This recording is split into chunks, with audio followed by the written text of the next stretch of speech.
जो आयुष्यात जिंकत असतो तो कधीतरी हारू पण शकतो, ही गोष्ट लक्षात ठेवा. म्हणजे आज जर समजा एक व्यक्ती जिंकतोय, तो यशस्वी होतोय, तो कधीतरी अपयशी पण होऊ शकतो, तो हारू पण शकतो.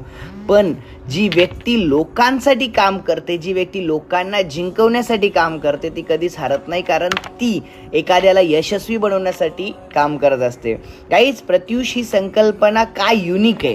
का प्रत्युषमध्ये आज हजारो लोक करिअर देत आहेत? का प्रत्युषमध्ये हजारो लोक सक्सेसफुल होत आहेत? बिकॉज एकच कारण आहे, प्रत्युषमध्ये प्रत्येक जण एकमेकांच्या सक्सेससाठी भाग पडतोय.